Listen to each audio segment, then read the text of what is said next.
Okay, so I think we will start in a couple of minutes now.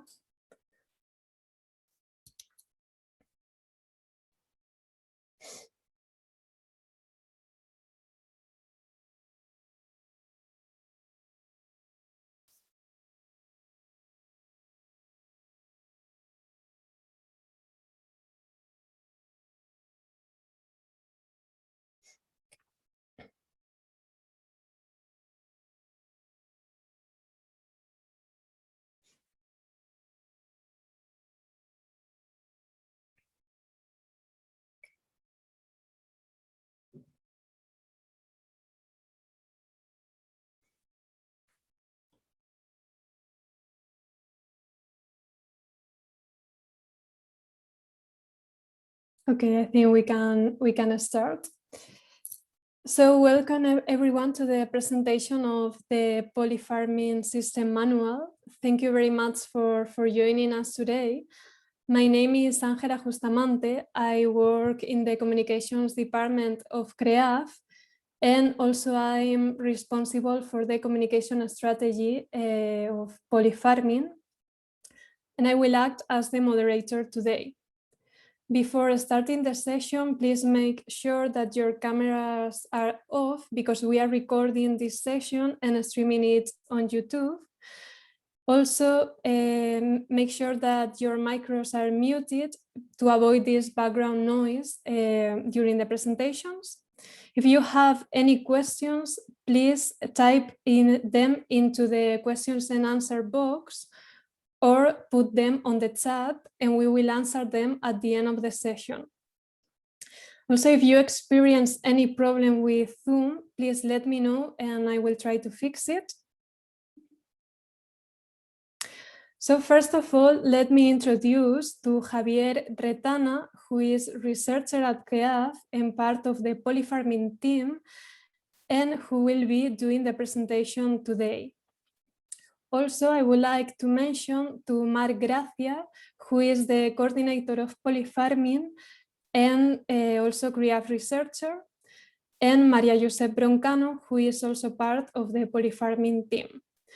They will be assisting you at the end of the session with some of the questions you may have. Also, we are very happy today because we have Michel Quicheron with us, who is as a guest speaker. He is project advisor at the LIFE program at the European Commission, and he has been working there for 6 years, focusing on projects related to agriculture, soil and forest. He holds a master in business and a master of science in environment management both from the Free University of Brussels, and also he has 15 years of experience in the environment and energy sectors, both at national and at a European level. The agenda today will be as follows: a short introduction by Michel, the manual presentation with some of the polyfarming results and benefits, and at the end, the questions and answers session. And now I give the floor to Michel and stop sharing my screen.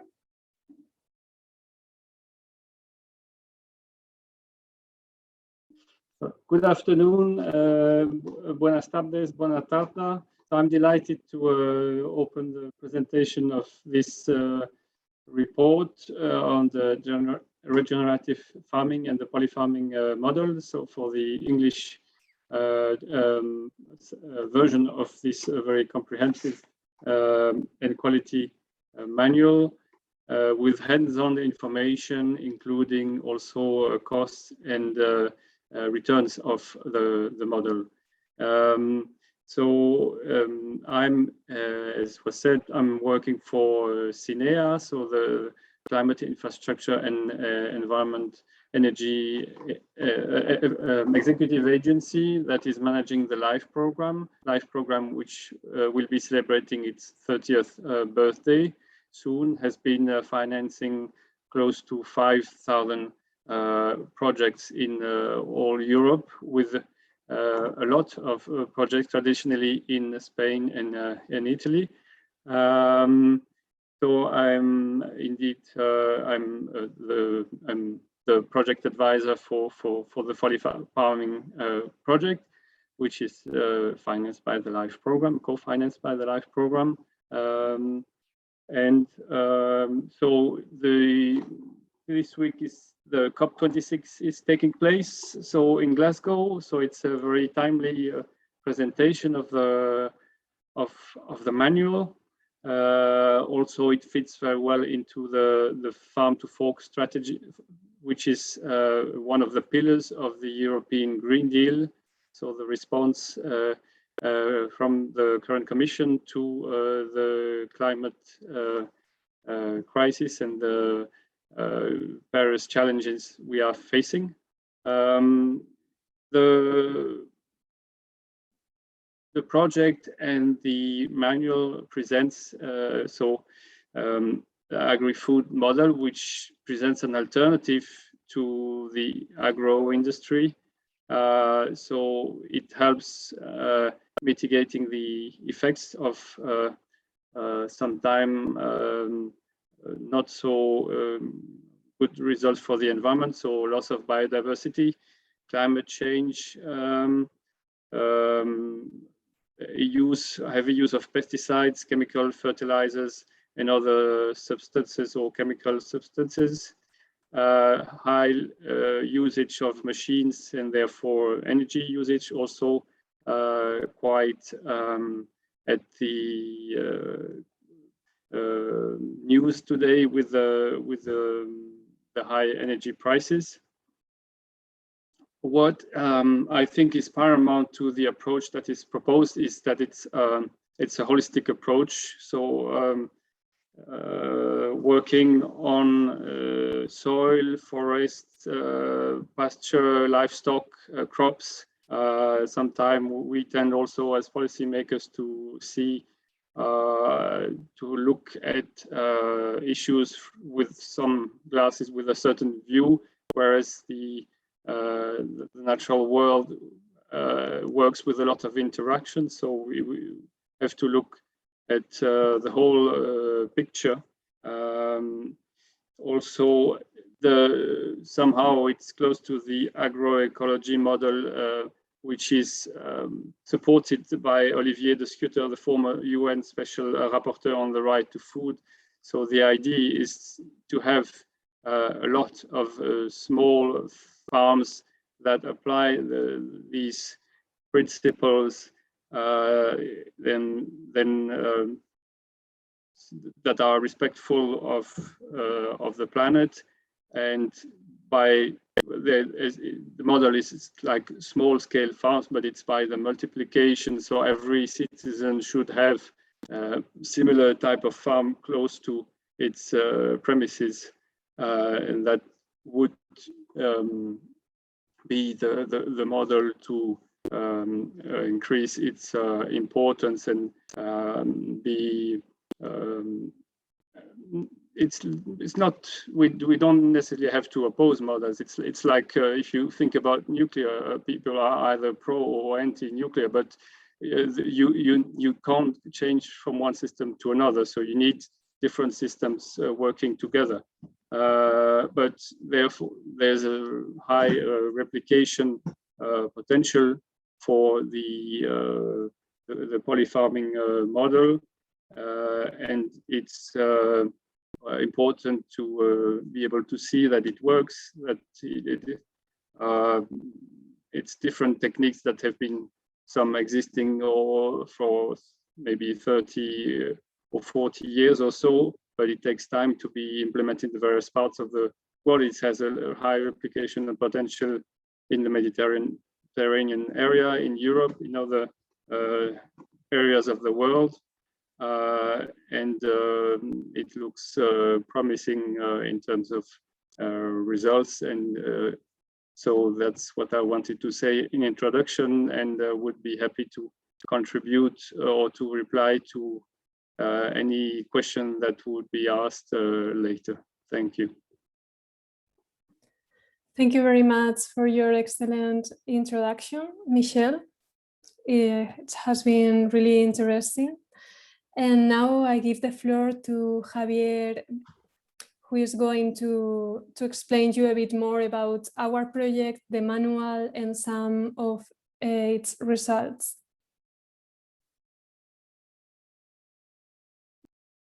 You are muted, Javier.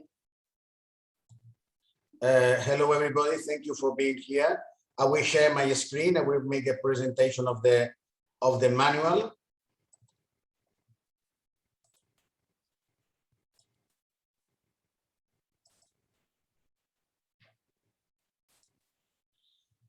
I hope you see the manual now, the presentation now. Yes, we can see it. Okay, yes. Thank you very much. Okay, I'll start to present the manual. This manual is the authors of the manual. The main author is Marc Gracia, who today is sick, is not able to be with us, and the collaborators with Maria Jose Broncano and myself. The extent of the manual is 72 sheets. And overall, this is about 200 pages, including tables and figures and all that. It is already presented in Spanish, and now we are presenting the English version of the manual. And there is the design of coordination of the illustration is Lucas Weiner, and the coordination and communication is Angela Bustamante. And as she said, the funding of the manual, which is totally free, and you can download it from the webpage. I will send you the webpage at the end. Is the LIFE program within the project Polyfarming. Which are the sections of this manual? There is an introduction section. I will describe all these sections later. The introduction section, we describe the most relevant environmental changes in European and Mediterranean in general in the last century. We are describing then the basis of a regenerative production model. We'll describe the concretion of this regenerative production model, which is the polyfarming system we have developed at CREAF in Planeses during the polyfarming project. We will explain a section about the cost and key points of the different activities. We will explain a little, although we will explain later with more detail, the main benefits, both environmental, productive, and economic of this system. And then we have some conclusions about the need to develop all this. The idea is something like that. There is different sheets like that one, that there is 2 pages, and each information of the pages is explained in these 2 pages. Then if you have another, you pass and you have another sheet with another information. If you need more information for a particular topic, there is another sheet with another name, with another things we have to explain it there. There are many photographs. We try to show many figures and graphics to make easy to understand and to make more available to everybody. Okay, starting from the beginning with the first section, which is the introduction, which we have tried to make a general context of the project and the results of taking this agri-food model. First of all, we have been talking about the changes in the Mediterranean region, which is mainly concentrated in the project, although the information given in the manual can be applied in many other areas. We have already applied or tried to apply this model in more Atlantic areas or even drier areas in southern Spain. Then we have applied this model in other situations. We are describing the increase of temperature, the changes in annual precipitation, the increase of forest throughout the last 2 centuries, especially during the last century in many areas in Europe. And then we explain a little about the conventional production model, the intensive monocultures having there, the intensive chicken farm, all the consequences of many of these situations concerning the cost of pesticides, the cost of herbicides, the cost of fertilizers, all that, which makes it very difficult to maintain small farms like that.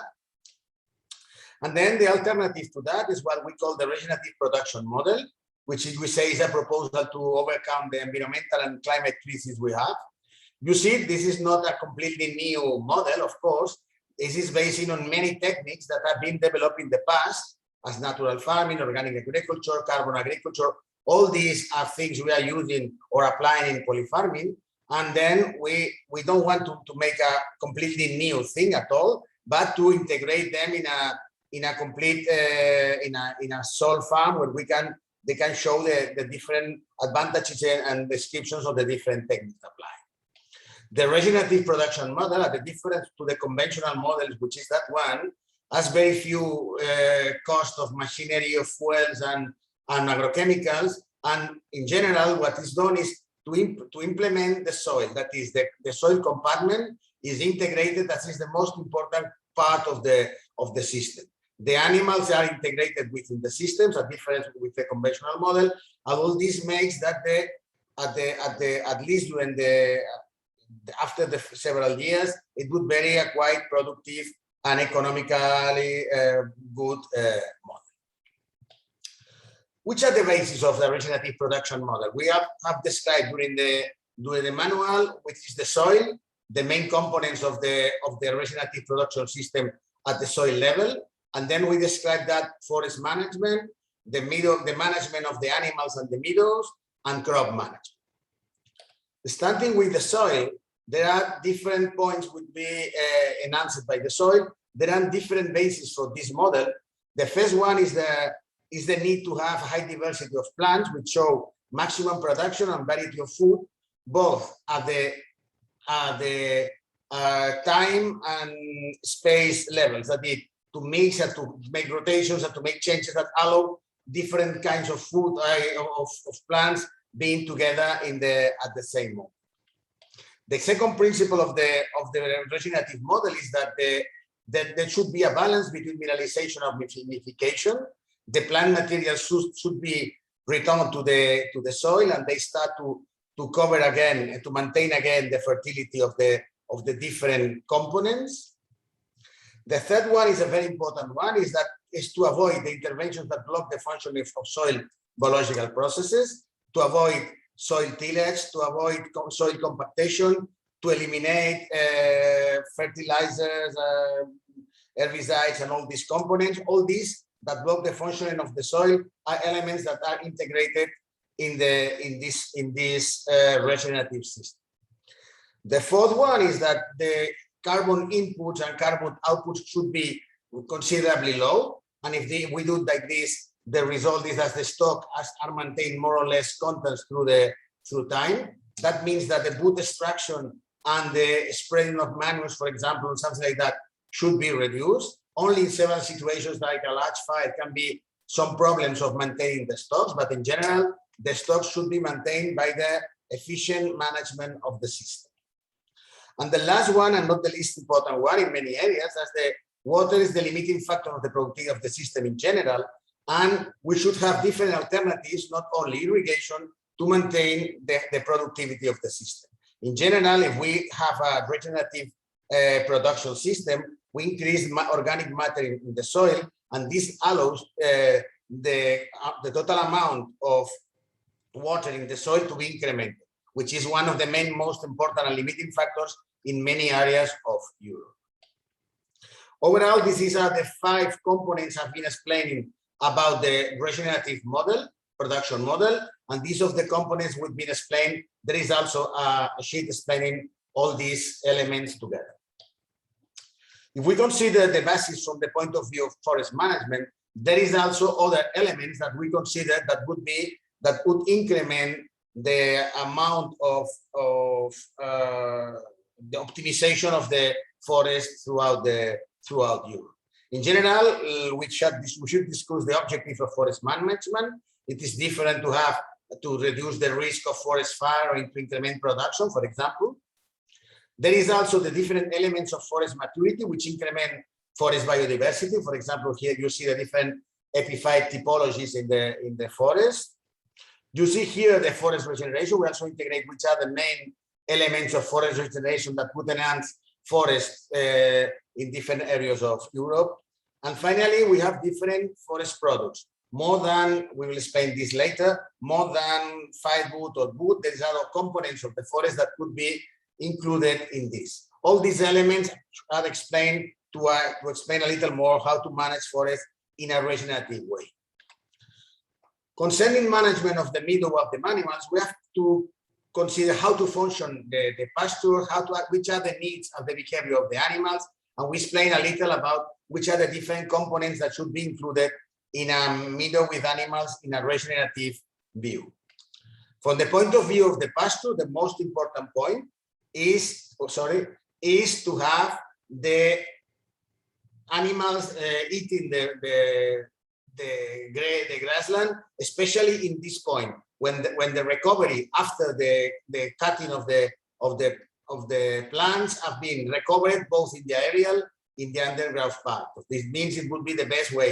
The way to do that, it should be related with the needs of the animals. It is not the same to have the animals in an extensive way that they only eat the things they want or the plants they want and they destroy or compact some particular areas, than to have other alternatives, and we follow polyfarming, which is the intensive raising, in the sense that many of the plants, many of the animals are changed from one point to another to be able to only exploit during 1 day more, 1 and a half in the same plot, and then change to another plot. This explain, all these topics are explained in this part of the map. Then we explain some things about the related types of pastures and combinations of them, and they also of the main characteristics of the domestic farm animals, which are the most characteristic and used at the European level. Then the last of the components of the business of this production is crop management, which includes both fruit trees and garden crops.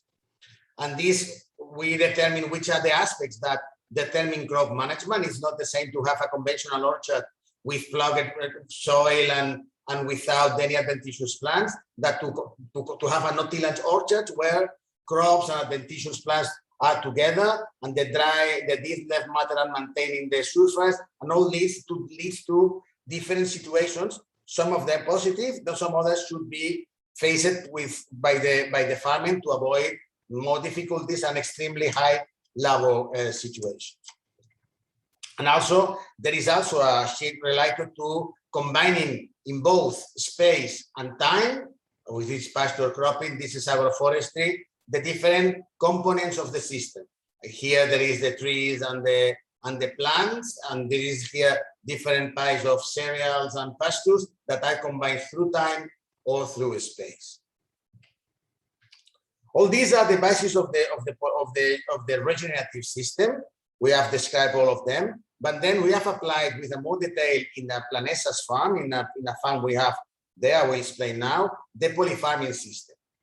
The polyfarming system is based on using the forest as a source of resources, to use livestock as a management tool, and to have the crops as recipients of resources. And then we explain how the operation of the polyfarming system works. The component of the polyfarming systems here are mainly, on the one hand, the forest, which produces some elements that, of course, have used as wood or firewood, but also produces some other elements that can be exploited either by crops or either by livestock. Crops are, in general, the livestock is the main activity elements of to management the system, and the crops are the recipients of resources, either from the forest, and they also produce some elements to be sold in the farm.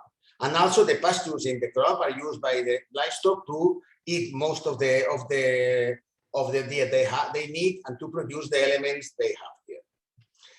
These components of the polyfarming system can be summarized in the three components we have already explained. Of course, we have explained all these components in the polyfarming farm, but it's not necessary at all to have to have a regenerative system. If you have one of the elements, it's also a regenerative system that could work very well in the different situations. You see that the forest as a source of resources, we explained a little about how forest harvesting and the different components we can have from the forest that are not strictly the wood and the fiber. Thus, we have how to harvest forest and how to exploit this forest we harvest.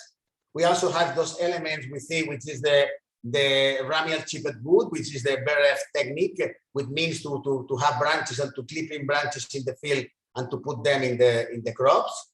There is also the biochar production and the biochar application in the crops. And there is also another example. We have the cultivation on trunk beds that could be also for the garden and also for the fruit trees. These are also some examples of different components of the forest that could be applied in other components of the farm. If we are talking about livestock, there is also the animals. We have the detail in the farm, the explanation how we rear chicks and young rabbits before the transfer to the pasture, and then how we raise chickens on pasture, how we raise rabbits on pasture, and also how do we manage cows in pasture through, as I told you, the intensive controlled graze. That is that in general, there is different sheets where we explain how to rear in chicks and young rabbits, how to culture these chickens on pasture, which are the structures they need, how they move from one day to another, and the same for the rabbits there. And finally, which is perhaps the more complicated one, is how we take the cows, we change them from one site to another, from one plot to another, and they don't come back to the same plot until 30, 40 days when the pasture is completely recovered. And finally, when we talk about the crops as recipients of resources, then we are talking about both managing fruit trees on pasture and also managing the orchard without tillage. Concerning management of fruit trees, we have to take into account which are the fruit trees we use, which are the protections they have to avoid to avoid grazing by animals. And in the case of the orchard, there is the use of how we design it, the roads, the terraces, the irrigation system, the collection and the planting of the animals, how they can be shared with in this case hens. That is all the different components of an orchard without tillage. This is one. There is another two because we need two sheets to explain all that, and we explain all the most application things related to that. But of course, we need to integrate of these elements, not only to have one element by separately, and we do in the last section of this, in the last part of this section, is then to explain a little the operation of the polyfarming system. We explain the different elements of the system, how they can be combined them, which are the complementarity of products and labor they have, which are the flows and integration between uses of this polyfarming system, and which are the lessons we have learned after the implementation of the polyfarming system in Planesas, which could be useful for many of the people that want to develop some of these techniques. This is an example of one of the sheets concerning the different elements of the polyfarming system: the forest, the dehesa, the pastures, the fruit trees, the garden, and the different animals. This is another sheet concerning the complementarity of products. For example, in the case of labor, there is activities for the forest, for the animals, for the fruit trees, or for the garden. That could be, there are some periods of the year that they don't have activity, and they can be complemented with other activities of other elements of the farm. And the same happens with the integration between uses in the polyfarming system. There is the animals, the cultures on the forest. There are different elements of the different components that can be exploited in other uses, for example, from the forest or also from the pastures, you see, and also which are the products each of these components can have in the farm. But of course, this would be very nice, but we need to have some numbers concerning which are the returns of the different activities, which we have done for each of the activities which have developed before. We have explained which are the costs of forest-related activities, of the different forest-related activities. We have detailed the cost of activities related to livestock on pasture. We have also detailed the cost of activities related to crops. And then we have the considering the polyfarming system, the farm system as a whole, concerning the incomes and the cost at the overall level. As an example, because as I said you, there is one sheet from one of the components. For example, that one is the cost and key points of chicken production on pasture. All the components we have is exactly the same. There is a table like this. We explain first of all the different costs. We summarize them, these costs, for example, the cost of installation of infrastructure, the daily operation, and all these, we measure that with the amount of cost they have. We can change the money because, of course, we indicate the money and the cost of that, but of course, it would change in the different regions of Europe. But there is also the parameters that we use in the computation and how can they vary, and the causes they can vary. So it's possible to have some predictions at their own level, which are the costs we can have in any of the activities we have detailed. The same happens with the balance we set at the farm level, which is the last point of this section. There is a balance of costs and incomes at the farm level of the polyfarming system. There is one sheet about the cost concerning labor, concerning mechanization, concerning external inputs and the internal inputs, and also which is the annual cost of all of that. We have these computations made for forest, for the dehesa, for the pasture, the other pasture. It continues with the animals, with the cultures. That is, we explain of the movement of the costs we have and which are the overall costs of each of these activities at the farm level and at the annual level. And the same perhaps happens with the incomes, which are according to our explanation of the different amounts of animals we have, etc., and the number of fruit trees and extensive crops we have, which are the quantity obtained and the number of times per year we obtain this quantity, the prices for units, that of course would change, but you can change this value, and you multiply of that, you obtain the annual incomes expected from each of these activities. From all of them, of course, we can make a balance at the farm level about the incomes and the costs. This case is very positive, but of course, it would depend on each of the components and would be the particular situation of each of them. And almost the last section is related to the benefits of the polyfarming system, which are the environmental, the productive, and economic benefits we have with this polyfarming system. I will not explain this now because there is another part that would be explained, that should be explained by Mark Gracia, but this now Sika will explain myself will explain that later, about these are the main benefits of this approach we have followed in the project, related to improving soil conditions, improving biodiversity, or the reversion of rural abandonment. The main conclusion we have of the system is summarized in the last sheet about the conclusions we have, and we think that the future will be either regenerative or similar to that. Will be difficult to maintain like this. The present situation with increase of prices of many of the products, all that would make very difficult to maintain the present situation for most small or medium farms. Then this is the explanation of the full manual. You can download the manual at the webpage of the Polyfarming. Polyfarming is that one, polyfarming.eu, and you will have a section, this agro-silvoral pastoral guideline. And from today onwards, I'm not sure now exactly, or in just today, will be available that you can download the completely free the manual, and you can have it in a shop. The manual, you see something like that. I show you the manual like this. Is a book like that one. It's about a very nice book with all the information available as you need. You can have the version in English, or the version we explain now, the English version, but can be also explained the Spanish version.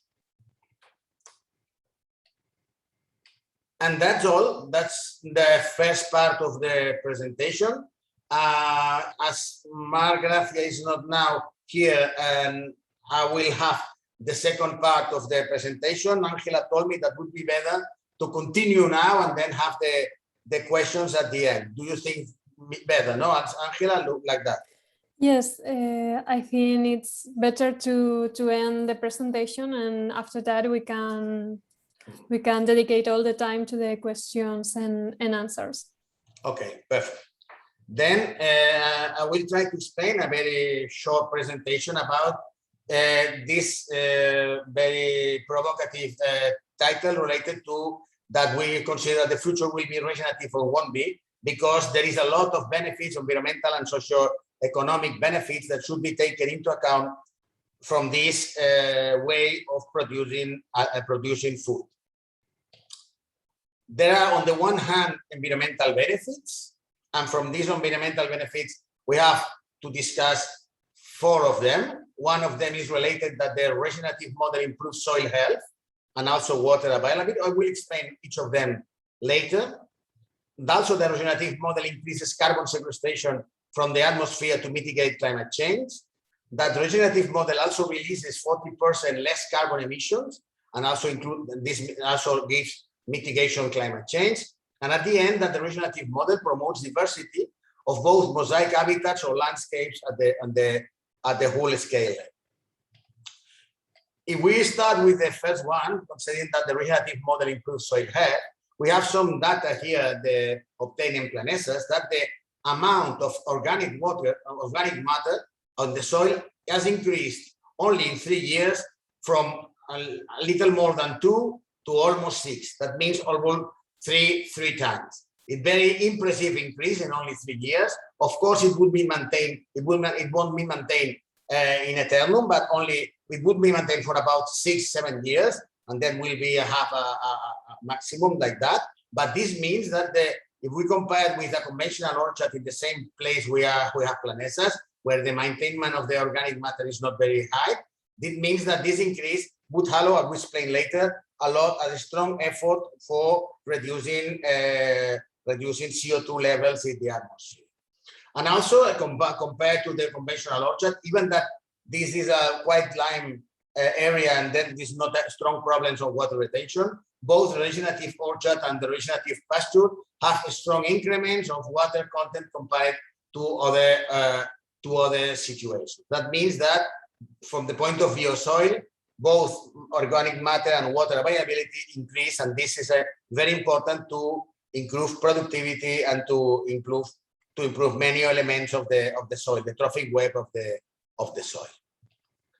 The second component, the second environmental benefit, important benefit, is that, as we told that, the regenerative model increases carbon sequestration from the atmosphere to mitigate climate change.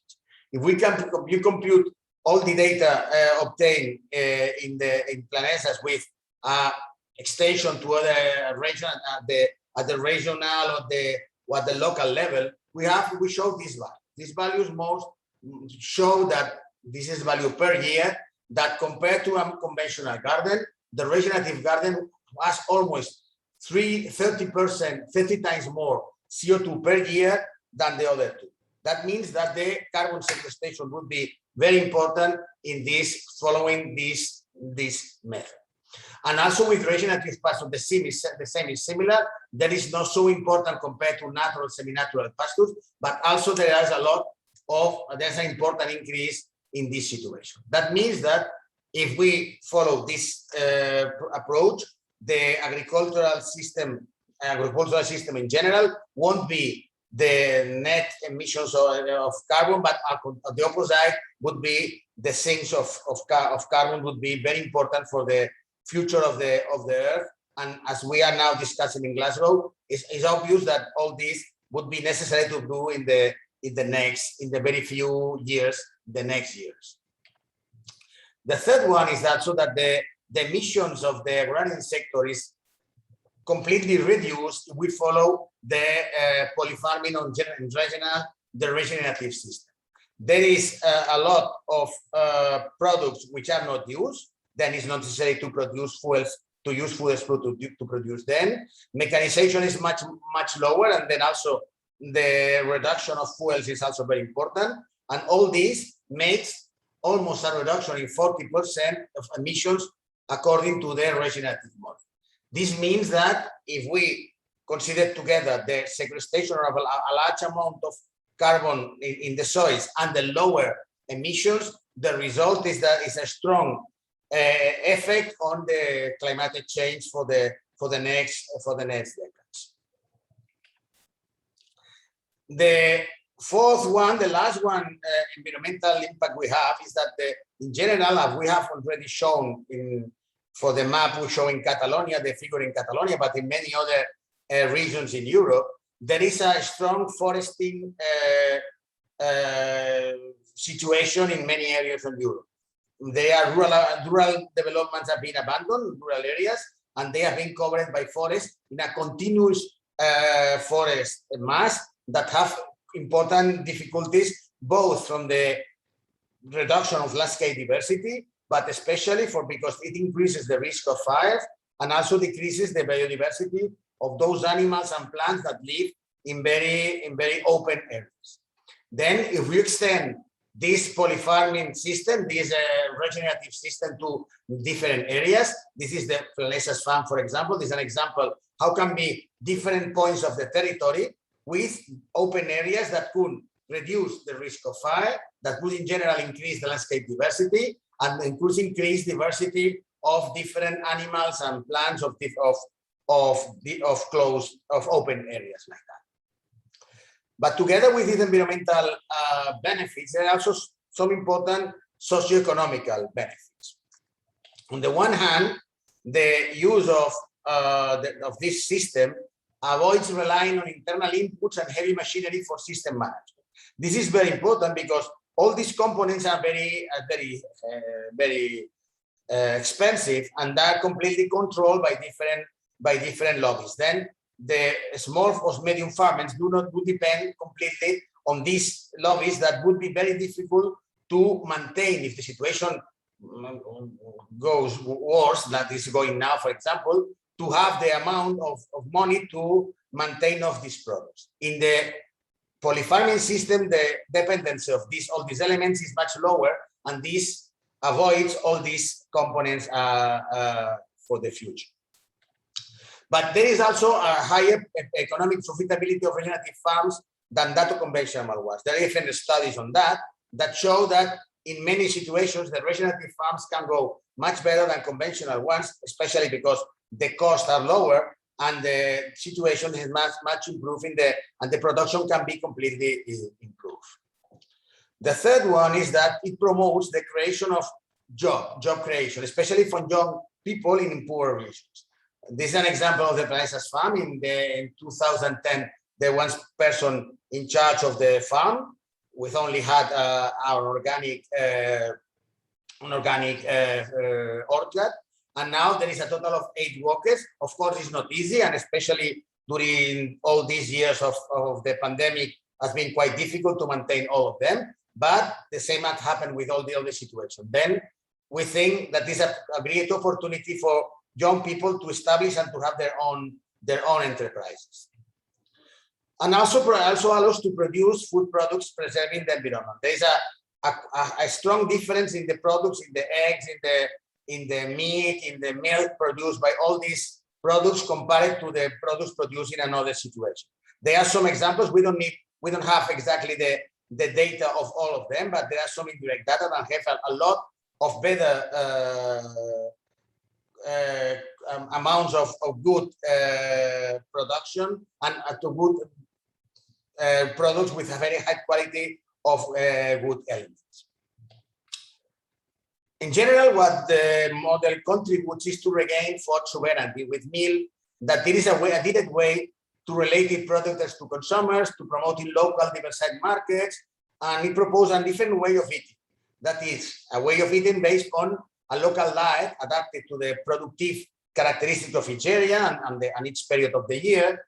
And in general, it proposes direct contact between consumers, administrations, and farms, so that people can understand that not everything can be produced at any moment of the year, and that many of the products that are produced can be very important, very useful for many people. All these can be regained in a complex system as called, for example, for food sovereignty.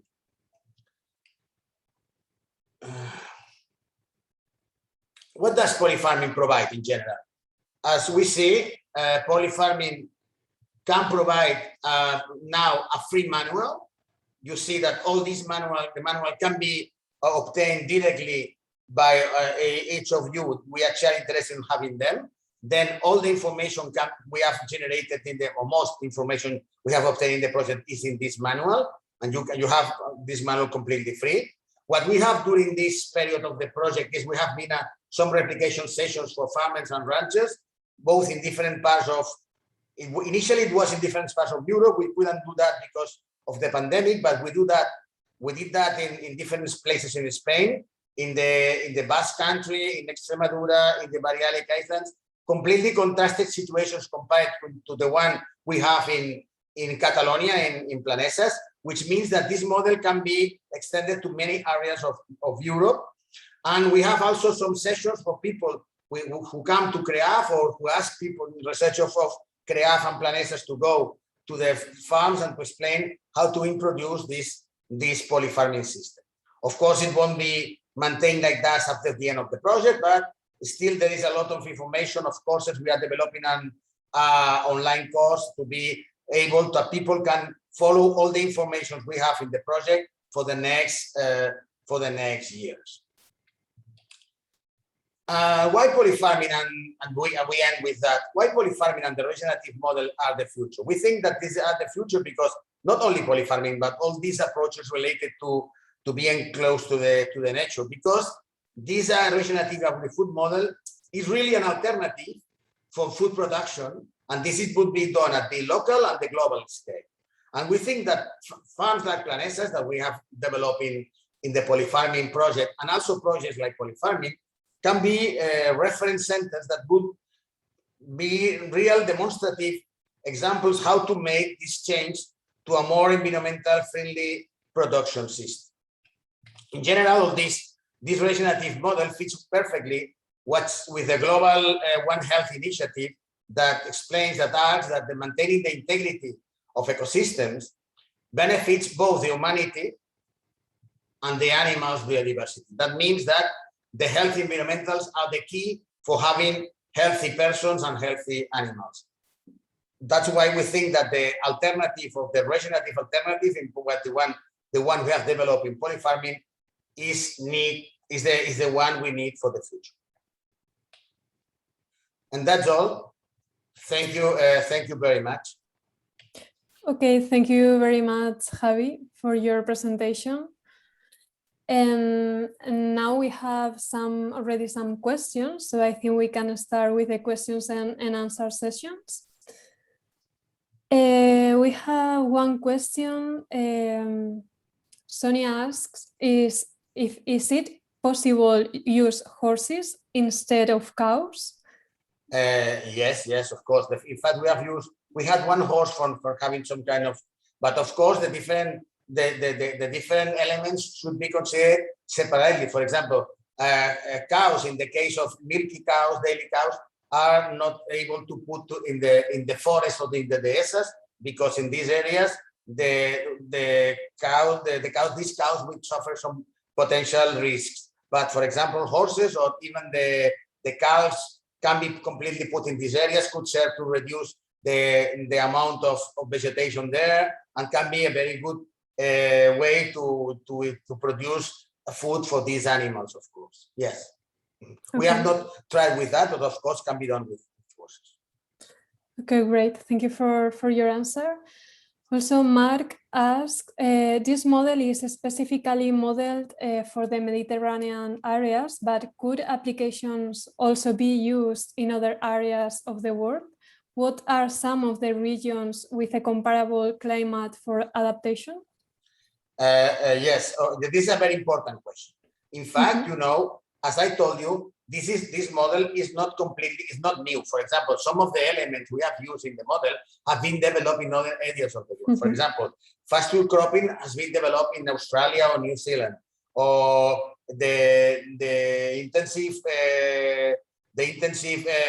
livestock rotation, for example, have been developed in different areas of South America, in North America, in France the first time too. That means that in many regions the elements are similar. Which are not similar is the production of the system and the recovery of the system and the time we need on the amount of animals we can put in each plot. But all this should be considered at a local scale. But the application of many of these elements have already been explained and developed in different areas of the world, of course. Okay, thank you very much for your clarification. Also, we have very interesting questions by Federico, who asks, which are the differences and similitudes with organic farming? Yes, in general, organic, as I told you, the garden at the beginning, in the garden of Planesas was an organic farm. That means there were no use of pesticides, not of herbicides or fertilizers or all that. The main difference is that the regenerative systems, such as other elements, for example, the carbon farming, etc., what is interested in putting a lot of organic matter in the soil, which is not one of the topics of the organic farming. That means that the regenerative of the name indicates that tries to recover the soils very quickly, the most quickly as possible, to be the element, to make the main element of the production of the system. Okay, thank you very much.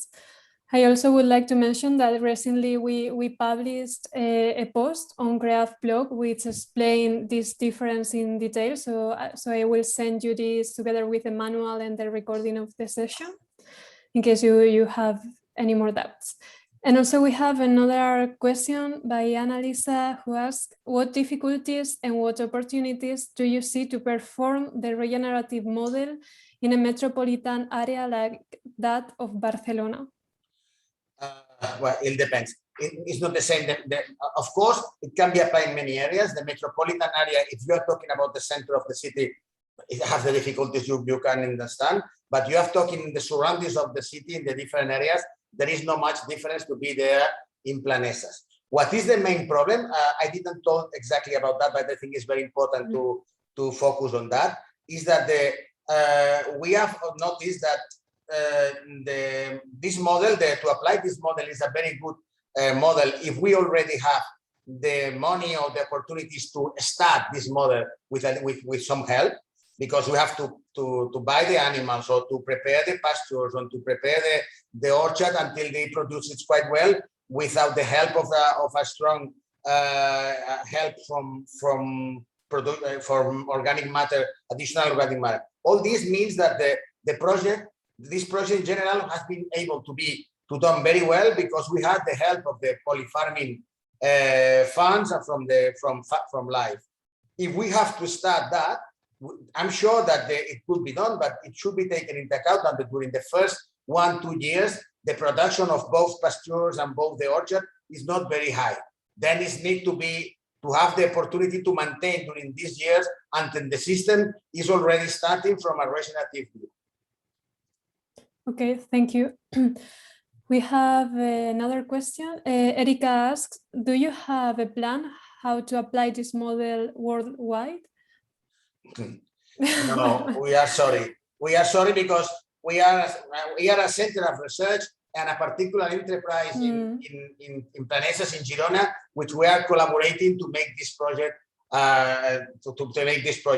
We are not able, in fact, to extend all this at the worldwide. What we have done, the only thing we have done is to contact the authorities from the Ministerio in Madrid, the Catalan government in Catalonia, in Barcelona, and also we are talking now with different persons in Brussels at the UL level, trying to explain the model, to explain the opportunities, to give them the manual, and to explain that there is not a strong effort from the UE to incorporate all this in their plans.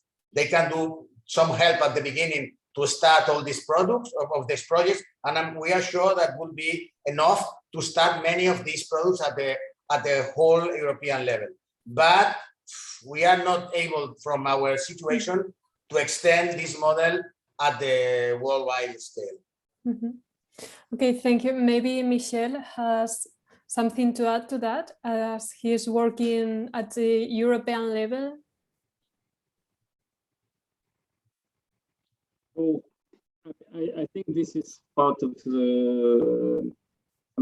it's part of the interest also of the LIFE program for such projects, but it's also part of the difficulty. So we have been increasingly over years been focusing, putting emphasis on replication, because we put European taxpayers' money on one project and we would like it to be reproduced at various other places.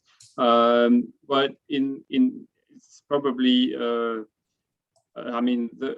there are a series of principles that can be applied, and as Javier said, you don't need all of the elements to have a regenerative system, but it takes adaptation to each territory. I think, as also was highlighted by the questions,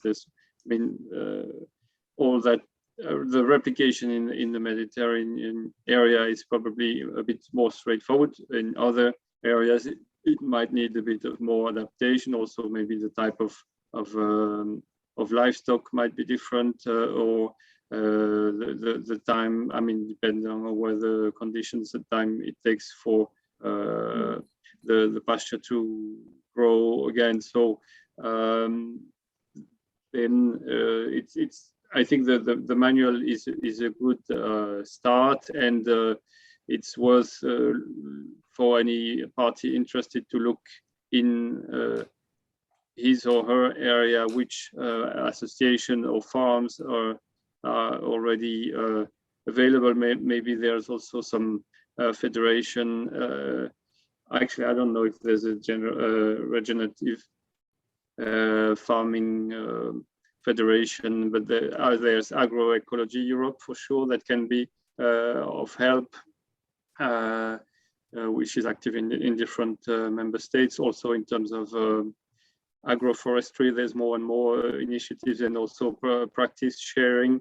So it's a bit to look up which players are there and are ready to extend best practices, and also which other maybe relevant LIFE projects are there. Thank you very much, Michel, for your inputs. Yes, I think it's a good idea to have a kind of European association also dedicated to regenerative agriculture. It could be very interesting, apart from agroecology, the Agroecology Association. So the next question, does the administration put a lot of problems for having different species in the same farm and pastures? No, I'm not sure exactly the details about that. We talk about the Planesa's farm in general, but all the things are completely legalized there, and there is not. I'm not saying would be a strong difficulties, and you can have some of them in different areas, and then to reduce the amount to have a large amount of area to reduce the excrements of the animals and all that, but not exactly to have different particular types of animals in the farm. Okay, thank you. And another question, do you know what is the average productivity of such models compared to the conventional and to organic farming? This is we have made some measures of the productivity of our system. We have not made comparisons with other systems. We have to in some cases we have searched in the literature some of the components.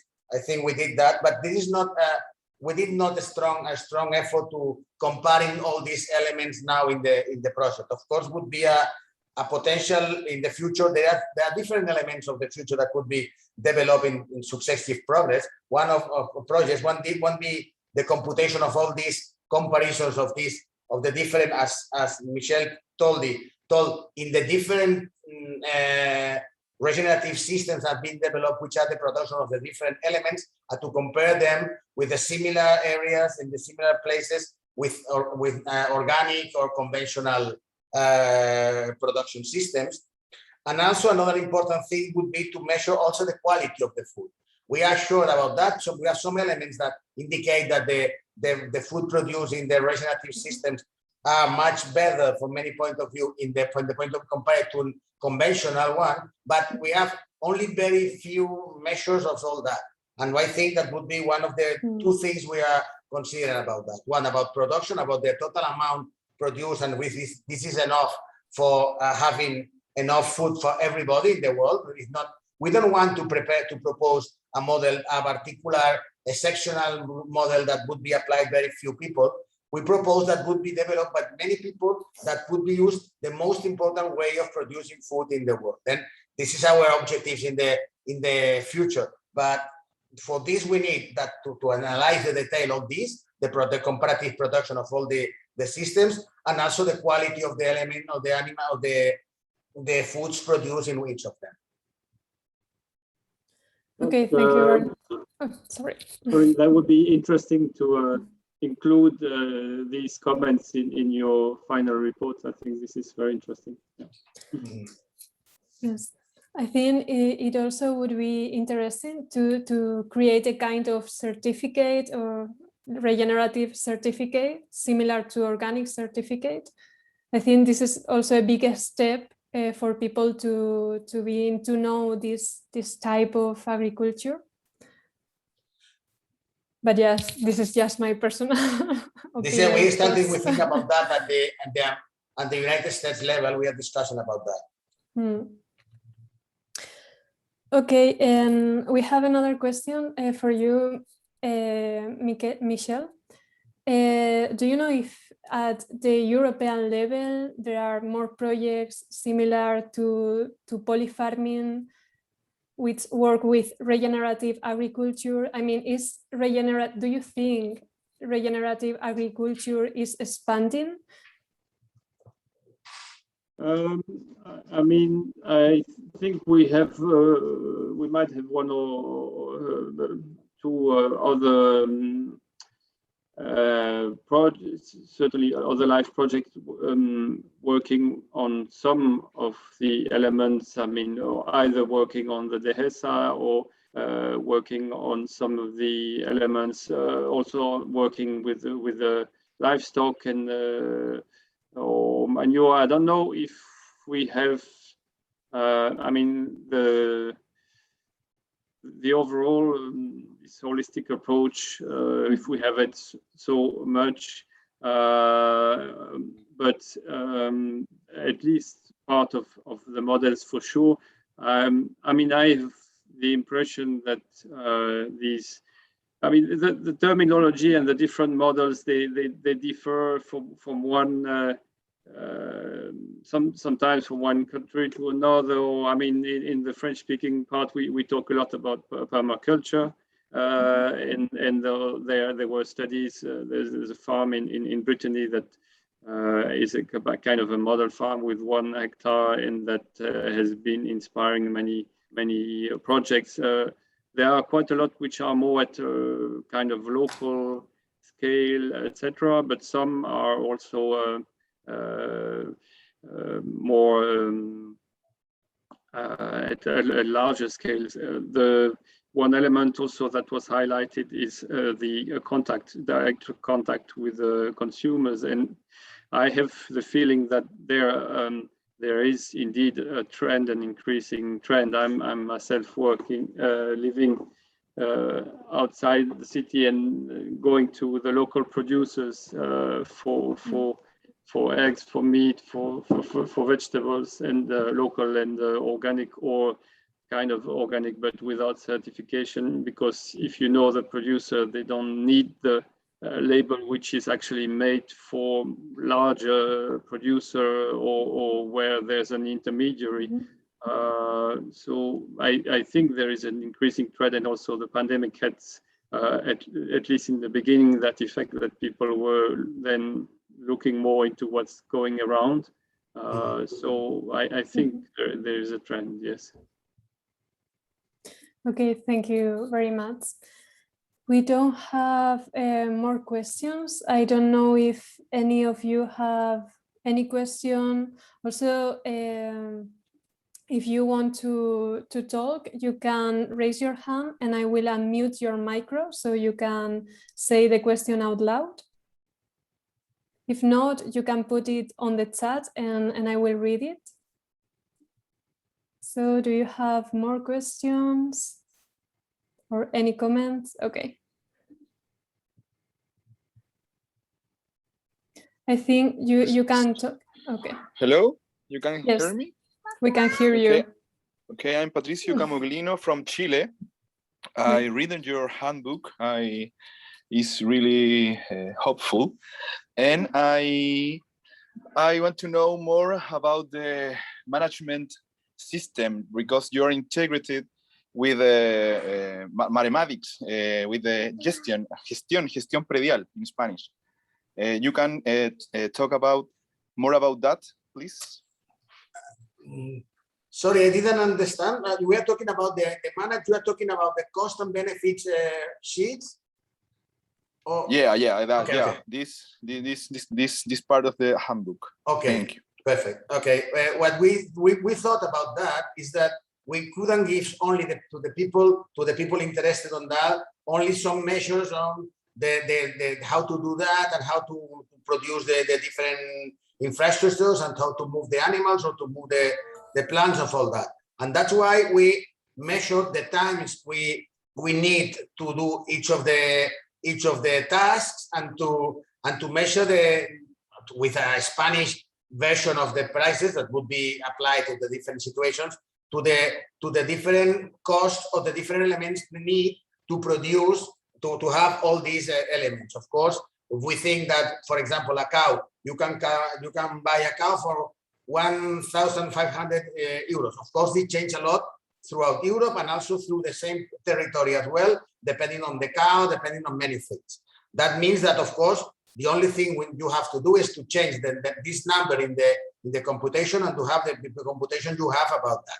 We have tried to do that with all the elements we have described in the manual because we think this is very important for the people to have good ideas if they are able to do that or not. Of course, at the beginning, there's always additional costs that are not considered or should be very difficult to measure. For example, if you have an area completely destroyed and with a lot of rooms there, and you got to convert them in a garden, the computation of the needs to transform that in a more or less plain and useful area depends strictly on the area, and it's not possible to have a very good measure on that. But in general, all the other computation, all the other costs, and also the incomes available or potential in the area have been calculated based on that, on the cost and the time dedicated to the different activities and the cost of the different elements needed in each of them.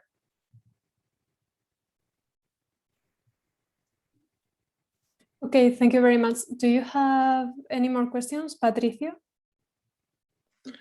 No, thank you. You are speaking about the massification of this model. I think we can. I work in that in Chile, and because I'm here, I understand more because we have a lot of diagnosis, but we need more acts and results. And for that, I think it's very, very good your project. For that, thank you. Thank you. If you have more questions, you also can send them by email.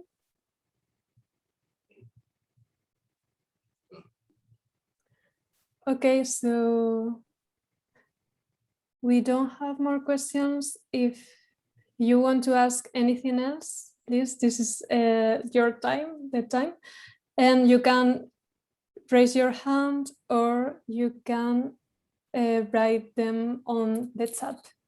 Okay, we have another question. Jose asks, can you extend a bit more on water harvesting and carbon sequestration in polyfarming? Sorry, can we explain what? Can you explain a bit more about the water harvesting and carbon sequestration in polyfarming? Okay, I don't know exactly if you understand the question, but in general, what we have observed in our plots is that the amount of organic matter in the soil has increased 3 times, more than 3 times in different components. That means twofold. On the one hand, that is a strong accumulation of carbon in the soils, which is something that would be completely lost in the past. The original soils many times ago had a lot of carbon in the soil. They would be exploited intensively, and this means that we need to put the fertilizers because if not, they don't have enough production to have them.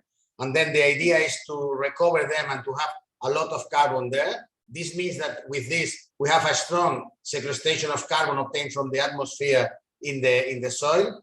And as the organic matter can increase almost twofold the amount of water available in the soils. This means that we increase organic matter. That means that we also increase water availability and water retention in the soils, which is one of the, not in all areas of Europe, but in Southern Europe, for example, is one of the key points. If we have enough water, we have enough production or higher production than if we have not enough water. Then it's not easy to show you now, but if you see in the manual, you see some of the regenerative soils. You see that all of these have another color, and a very brown color with a lot of, you see it's a very high humidity and all that, even if it has not rained in the several days ago. And this means that the water is conserving there. There's a strong amount of organic water, but keeps water for a longer period of time.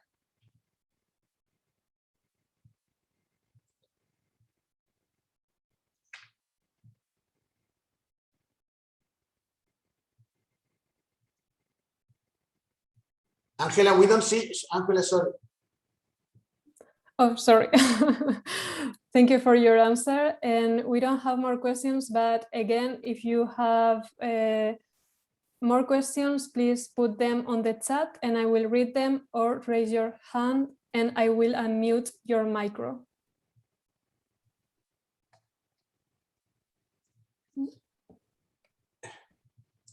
In any case, Angela, I said, if someone doesn't have the questions now, but they have some questions and they send us the questions after the meeting, at the end of the meeting, which I think it would be the situation now, we can answer these questions directly on the email, or to answer the questions to these people.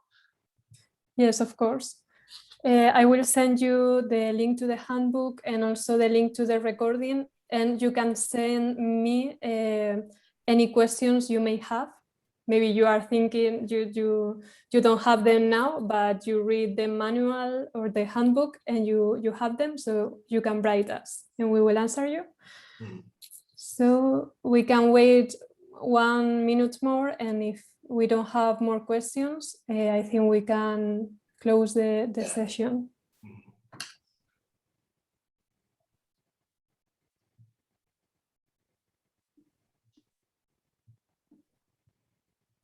Also, I don't know if you, Michel or Javier, have anything else to add? Yes, just I want to say before closing that I'm very happy that we could develop this project like that. I'm very happy with the LIFE program to developing these kinds of approaches, with to have the possibility to extend these techniques and these processes to many people. And I think that would be it would be a considerable increase of regenerative alternative farms in the next future. I think we have already seen a strong increment in the last 2 years. I'm sure that will be a strong increase in the next 5-10 years, because I think it's a good opportunity to reduce of the environmental constraints of the system at present, and to improve many of the elements in the system. Thank you. So from my side, I think one very interesting element is indeed working on soil, improving the soil quality. Soon the Commission will come with a new soil strategy. So we'll be looking to what it entails and what it includes, because I think indeed respecting and the soil and improving the soil, working to prevent erosion, to prevent soil sealing. This is part of the solution if we want to reduce climate change, if we want to indeed participate to the Green Deal, and it's by having all types of alternative to intensive sometimes agriculture, that by implementing, by reproducing, replicating, and by implementing all types of different alternatives that have shown their results, that we can make it happen. Okay, thank you very much to both of you, because I think your presentations have been very, very interesting, very inspiring. And also, I think, from my point of view, that polyfarming has got quite promising results. So I am also very happy of participating in this amazing project.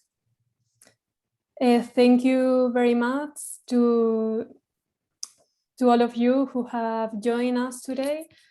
We hope you have enjoyed this session as much as we have done.